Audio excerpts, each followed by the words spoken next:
Midterm elections are drawing near with only 8 days to go, and polls are projecting tight races in key states. Yahoo Finance contributor Kevin Cirilli joins us now. Kevin, great to speak on this with you. Look, John Fetterman might be losing a couple Wawa supporters with that Sheets tweet over the weekend, but we'll let that slide. Well, did you see, I think it was Senate Majority Leader Chuck Schumer's hot mic moment to President Biden the other day, in which he said that debate performance is not hurting him so much in the polls. This, according to Schumer's hot mic analysis to President Biden, who, of course, was campaigning in Pennsylvania. And it's not just President Biden who's going to be hitting the campaign trail for Democrats. Former President Barack Obama has been campaigning down in Georgia, and it's really coming down to the wire. Now, the Cook Political Report, nonpartisan, of course, they say that Republicans have the upper hand in the House of Representatives, and all the polls suggest that the economy, high inflation, really tilting independent voters and mobilizing Republicans to get to the polls. It's typical, mind you, for a first-term president to lose control of one of the chambers, the House of Representatives, at this midterm election cycle. But the Senate is anybody's guess.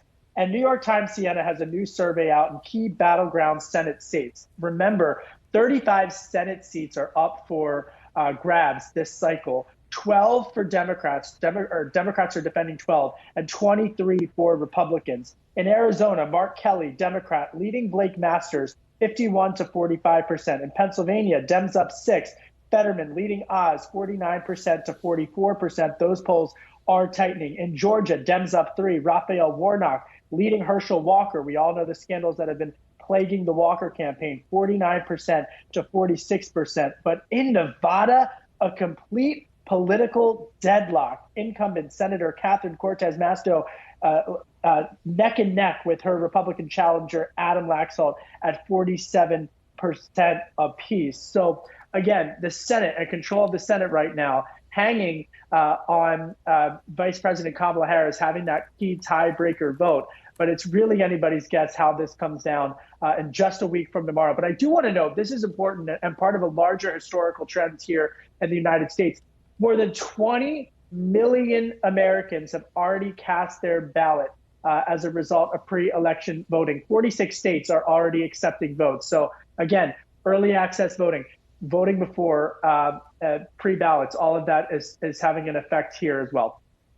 Yeah, definitely. And then there's also, of course, the sort of stories on the periphery that have been affecting the discourse around the election, right? And that has to do with what happened with Paul Pelosi, security, an issue following the attack on Nancy Pelosi's husband.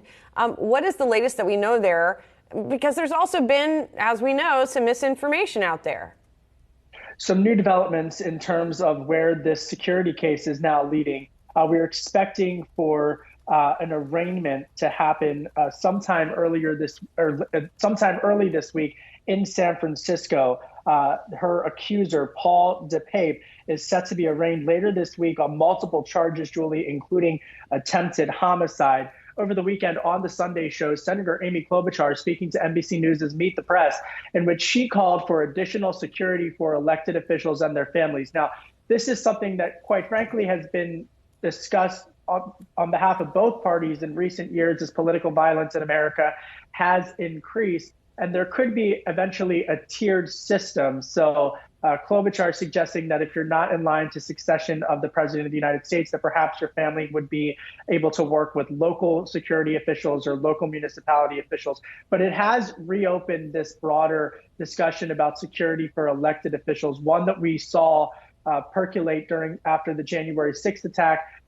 And it has raised questions about discourse in American politics. Now, Kevin McCarthy, one of the top Republicans in the House of Representatives, he spoke out on the Sunday shows and said that it's not fair to label all Republicans who are looking to replace Speaker Pelosi and tilt control back to Republicans as those who are a part of the attacks. But he also has suggested that perhaps increased political rhetoric ought to cool down a bit as we come to the final sprint of the midterm elections. And Kev, you're also watching the Fed meeting. Yes. Oh yeah, the Fed, right? Oh yeah. What's going to happen this Wednesday, when the Fed meets, and especially in terms of a December rate hike? Look, record high inflation. wage growth not necessarily where it should be, and economists talking about a recession, if we're not already in one, for some time for next year.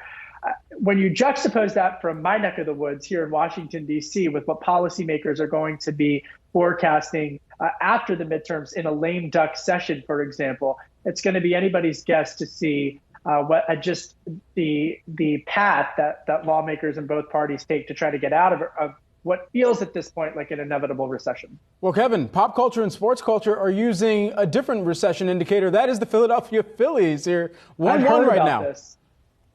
I have heard about this. I don't know how I feel about this, but I think that it's good news.